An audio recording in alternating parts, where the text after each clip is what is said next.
በስመ አብ ወወልድ ወመንፈስ ቅዱስ አሐዱ አምላክ አንድ አምላክ በሆነ በአብ በወልድ መንፈስ ቅዱስም ጥር 26 በዚች ቀን የጻድቅ አርቃዲዎስ ልጅ በሆነ በጻድቁ ቴዎዶስዮስ ዘመነ መንግስት 49 የሆኑ የከበሩ አረጋውያን መነኮሳት ከንጉሥ መልእክተኞች ከልጁም ጋር በሰማዕትነት ሞቱ። የሰማዕትነታቸውን ምክንያት ቴዎዶስዮስ ልጅ አልነበረውም። በአስቄጥስ ገዳም ወደሚኖሩ አረጋውያን መነኮሳት ልጅን ይሰጠው ዘንድ ወደ እግዚአብሔር እንዲማልዱለት እየለመናቸው መልእክትን ላከ። ከውስጣቸውም ስሙ ቢስድራ የሚባል አንድ ታላቅ አረጋዊ አለ። እርሱም ወደ ንጉሥ እንዲህ ብሎ ጻፈ። ከአንተ በኋላ የሚነሱ መናፍቃን ጋር አንድ እንዳይሆን ልጅን ይሰጥ ዘንድ እግዚአብሔር አልወደደም። መልእክቱንም ባነበበ ጊዜ ንጉሥ ደስ ብሎት እግዚአብሔርን አመሰገነ፣ ሐሳቡንም አሳረፈ። ዳግመኛ ግብዞች ሰዎች ሌላ ሚስት አግብቶ ከእርሱ በኋላ በዙፋኑ የሚቀመጥ ልጅን ይወልድ ዘንድ መከሩት። እርሱም የትሩፋታቸውን ዜና በዓለም ዳርቻ ሁሉ ደርሷልና በአስቄጥስ ገዳም ከሚኖሩ ከቅዱሳን አረጋውያን ትእዛዝ በቀር ምንም አላደርግም ሲል መለሰላቸው። ስለዚህም አረጋውያንን ይጠይቅ ዘንድ ንጉሥ መልእክተኛውንም ዳግመኛ ላከ። ለንጉሱም መልእክተኛ ልጅ ነበረው። ልጁም በረከታቸውን ይቀበል ዘንድ ከእርሱ ጋር ወደ አረጋውያን እንዲወስደው አባቱን ለመነው። መልእክተኛውም ከልጁ ጋር ወደ አረጋውያን በደረሰ ጊዜ የንጉሱን ደብዳቤ ሰጣቸው። እነርሱም አነበቡት። ያን ጊዜ ግን አባ ቢስድራ ስለሞተ አላገኘውም። አረጋውያኑም የንጉሱን መልእክተኛ የአባ ቢስድራ ስጋ ወዳለበት ወሰዱትና አደረሱት። ስጋውም አባታችን ወይ እነሆ የንጉሥ መልእክት ወደ እኛ ደረሰ፣ እኛም የምንመልስለት አናውቅም አሉት። በዚያን ጊዜ አረጋዊ አባ ቢስድራ ተነስቶ እግዚአብሔር ልጅ ሊሰጥህ አልፈቀደም አላልኩም አለበሉት። ለንጉሥ አሁንም ከአላውያን ጋር አንድ ሆኖ እንዳይረግም ሌሎች ሴቶችንም ቢያገባ ልጅም አይሰጠውም። ይህንን ተናግሮ መልሶ ተኛ። አረጋውያን ይህን ቃል በክርስታስ ጻፈው፣ ለንጉሥ መልእክተኛ ሰጡት። እርሱም ወደ አገሩ ሊመለስ በተነሳ ጊዜ እነሆ የበርበራ አረማውያን አባ ዮሐንስ የሚባል አረጋዊ ቆሞ ወገኖችን እንዲህ አላቸው። እነሆ የበርበራ ሰዎች ይገድሉን ዘንድ መጡ። ምስክርነትን የሚሻ ከእኔ ጋር ይቆም፣ የሚፈራ ግን ወደ ግንብ ሂዶ ይሰወር አለ። የሸሹም አሉ። ከአባ ዮሐንስ ጋርም የቀሩ 49 አረጋውያኑ መነኮሳት የንጉሥ መልእክተኛውንም ልጅ ከጎዳና ጉዞ ላይ ዞር ሲል በአረጋውያኑ ሰማዕትነት ራሶች አክሊላትን ሲያኖሩ መላእክትን አያቸው። የዚያም ጎልማሳ ስሙ ዲያስ ነው። አባቱም እነሆ በአረጋውያኑ ራሶች ላይ አክሊላትን ሲያኖር ረቂቃነ መላእክት አያለሁ። አሁንም እንደ እርሳቸው አክሊልን ለመቀበል እኔ እሄዳለሁ አለ። አባቱም ልጄ ሆይ እኔም ከአንተ ጋር እሄዳለሁ አለ። በዚያችን ጊዜ አረጋውያኑ መነኮሳት ለአረማውያን ተገለጡላቸው። አረማውያኑም ገደሏቸው፣ የምስክርነት አክሊልንም ተቀበሉ። አረማውያኑም ከሄዱ በኋላ መነኮሳቱ ከተሰወሩበት ግንብ ወርደው የሰማዕታትን ስጋቸውን ሰበሰቡ። ገንዘውን በበዓት ውስጥ አኖሯቸው። በእርሳቸው ዘንድ ሌሊቱን ሁሉ የሚጸልዩና የሚዘምሩ ከእርሳቸውም የሚባረኩ ሆኑ። በዮሐንስም ስጋ ሰዎች ሰርቀው ባታኑን ወደሚባል ሀገር ወሰዱት። ከእርሳቸው ዘንድ ጥቂት ቀኖች ኖረ። ከዚያም በኋላ ቅዱሳን ወደ ቦታው መለሱ። ሌሎችም ከሀገረ ፍዩም የጎልማሳውን ስጋ ሰርቀው ወደ ፍዩም ሀገር ሲያደርሱት የእግዚአብሔር መልአክ ነጥቆ ወደ አባቱ ስጋ መለሰው። መነኮሳቱም ብዙ ጊዜ ፈተኑት። የወጣቱን ስጋ ከአባቱ ስጋ የሚለዩት ሆነው ነበር። በጠዋትም በአንድነት ያገኟቸዋል። ከመነኮሳቱም አንዱ እንዲህ የሚለውን እስኪያይና እስኪሰማ ድረስ ለእግዚአብሔር ምስጋና ይሁን፣ እኛ በሕይወተ ስጋ ሳለን እርስ በርሳችን አልተለያየንም፣ በጌታችን ክርስቶስ ዘንድም አልተለያየንም። እናንተ እርስ በርሳችሁ ለምን ትለያያላችሁ? ከዚያችም ቀን ወዲህ የለያቸው የለም። አረማውያኑም የአስቄጥስ ገዳም በጠፋ ጊዜ ስለ ቅዱሳን ሰማዕታት ስጋ መነኮሳቱ ፈሩ። ከቦታቸውም አፍልሰው ወስደው በከበረ አባ መቃርስ ቤተክርስቲያን ጎን አኖሯቸው።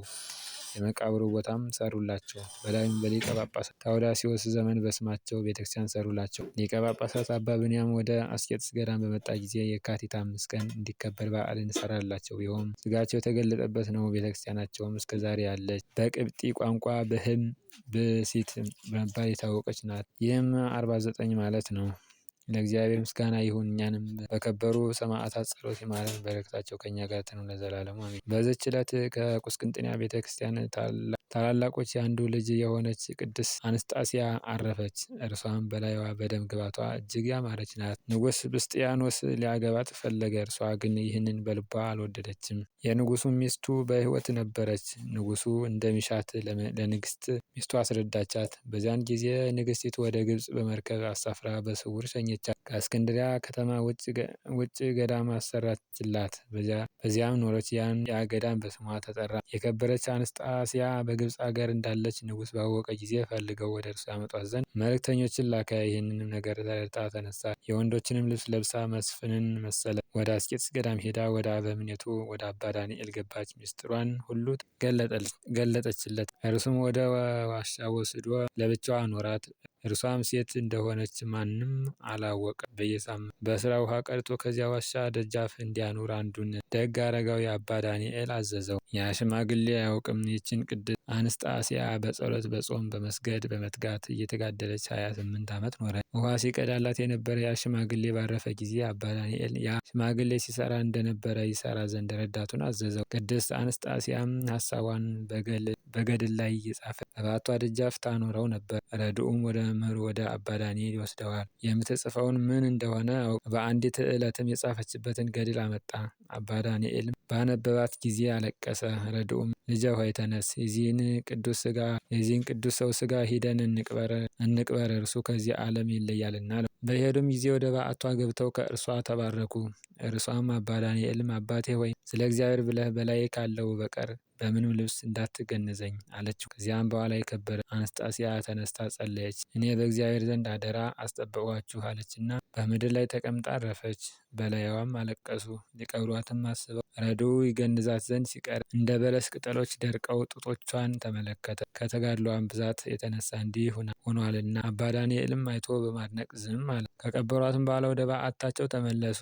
ረድኡም ወደ አባ ዳንኤል ቀርቦ ሰገደላትና እንዲህ ሲል ለመነው፣ ስለ እግዚአብሔር ብለህ የዚችን ቅድስት ዜናዋን ንገረኝ፣ ሴት እንደሆነች አይቻለሁና። አባ ዳንኤልም የገድሏን ዜና ሊነግረው ጀመረ። እንዲህም አለ። እርሷ ከቁስጥንጥንያ አገር ከመንግስት ታላላቅ ወገኖች ውስጥ የሆነች ስትሆን ሰውነቷ ለክርስቶስ ሰጥታ የዚህን የኃላፊውን ዓለም ክብር ሁሉ ተወች። ሰይጣንን ከተዋጋችበት ከዚህ ከታላቅ ተጋድለዋ ለእኛ ለወንዶች መመከሪያ ሊሆነን ይገባል። ከእርሷም የሴቶችን ደካማነት አርቃ የኃይለኞች ወንዶችን ብርታት ገንዘብ እስከ ማድረግ ደርሳ እግዚአብሔርን አገለገለችው። ለእግዚአብሔር ምስጋና ይሁን፣ እኛንም በጸሎቷ ይማረን፣ በረከቷ ከኛ ጋር ትኑር ለዘላለሙ አሜን። በዚች ዕለት የከበሩ መጥርያስ የስርስንዮስ ሰማዕት የመፍቀሬ ነዳያን ዮሴፍ መታሰቢያቸው ነው። በረከታቸው ከኛ ጋር ትኑር ለዘላለሙ አሜን።